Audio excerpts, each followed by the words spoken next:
Hello everyone, আসসালামু আলাইকুম। হানিফ এন্টারপ্রাইজের বহরে চলা হিনো আরএন বাসটা বর্তমানে একটা ডলফিন বাসে পরিণত হয়েছে কিংবা ডলফিন পেইন্টের বাসে পরিণত হয়েছে। হানিফের ম্যাক্সিমাম বাসগুলোতে আপনারা এই মডিফিকেশনটা দেখবেন, তবে আরএনের উপরে এটা ফার্স্ট টাইম। বর্তমানে হানিফ এন্টারপ্রাইজ তাদের এসি সেকশনে বেশ কয়েকটা মডিফিকেশন এবং চেঞ্জেস আনতেছে, যেখানে ডলফিন পেইন্টটাকে তারা একটা ট্রেডমার্ক পেইন্ট হিসেবে কাউন্ট করাতে চাচ্ছে।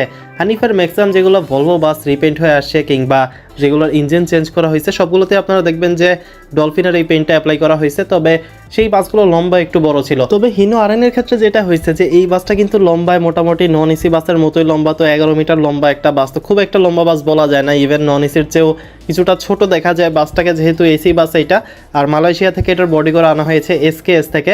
তো বাসটা যেরকম প্রিমিয়াম, তবে এই পেইন্টটা একটু লম্বা বাসের সাথে ভালো মানালেও এই আরএন বাসের সাথে কিন্তু খুব একটা ভালো মানেনি, যার কারণে নেটিজেনরাও কিন্তু এই পেইন্ট নিয়ে কিছুটা সমালোচনা করছে যে হানিফের এই ডলফিন পেইন্টটা ভলভো বাসের সাথে ভালো মানালেও হিনো আরএন মডেলের এই বাসগুলোতে আগে যেই পেইন্ট ছিল কিংবা ক্লাসিক পেইন্টের ভিতরে থাকলেই সবচেয়ে ভালো হতো। হিনো আরএন বাসের এই ব্যাগটা বাংলাদেশে অনেক পপুলারিটি পায়। অভি মোটরস এই ব্যাগটা বানানোর জন্যই অনেক প্রশংসা করায় এবং এই ব্যাগের কপি করে বাংলাদেশে বেশ কয়েকটা নন এসি বাসের ব্যাগও আপনারা দেখতে পারবেন। বিশেষ করে ব্যাগের যে লাইটগুলো আছে গোল গোল, এই লাইটটা অনেক বেশি পপুলারিটি পায়। যেহেতু রিয়ার ইঞ্জিনের বাস, তাই পিছনে কিছু গ্যাপস রাখা হয়েছে যার ভিতর দিয়ে বাতাস ঢুকতে পারে এবং বাংলাদেশের কিছু সিটি সার্ভিসও আপনারা এই আরএন ব্যাগের বাস দেখতে পারবেন। একটা দুঃখের বিষয় হচ্ছে হিনো আরএন বাংলাদেশে যেরকম চমক নিয়ে এসেছিল কিংবা যেরকম একটা ভবিষ্যৎ হওয়ার কথা ছিল এই বাসটা, সেরকমভাবে কিন্তু এই বাসটা রাইজ করে নেই। মাত্র 29টা বাস আসে, এরপরে কিন্তু এই মডেলের বাস আসাই বন্ধ হয়ে যায়।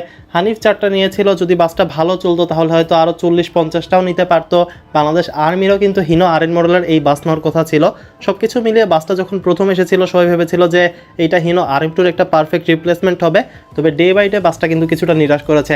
বাসের প্রাইস 1,60,70 লাখের মতো পড়ে গিয়েছিল, জানা যায় এসকেএস থেকে যেহেতু বডি করা হয়েছে সেম প্রাইসে তখন কিন্তু ইনোভেটিভ স্কেনিয়া দিচ্ছিল। অপরদিকে 1,85-90 লাখ টাকা হলে তখন স্পয়লার হুন্দাই পাওয়া যাচ্ছিল। তো হুন্দাই এবং স্কেনিয়ার কম্প্যারিজনে আরএন এই বাসটা পিছিয়ে পড়ে এবং যেহেতু RM2-র মতো প্রাইসও ছিল না, আবার লম্বাও RM2-র চেয়ে কম, RM2 13 মিটার চেসিস, এটা 11 মিটার চেসিস, সব কিছু বিবেচনা করে, মেইনটেন্সের বিবেচনা করে, পার্টসের কথা বিবেচনা করে আরএনের ভবিষ্যৎটা বাংলাদেশে বন্ধ হয়ে যায়।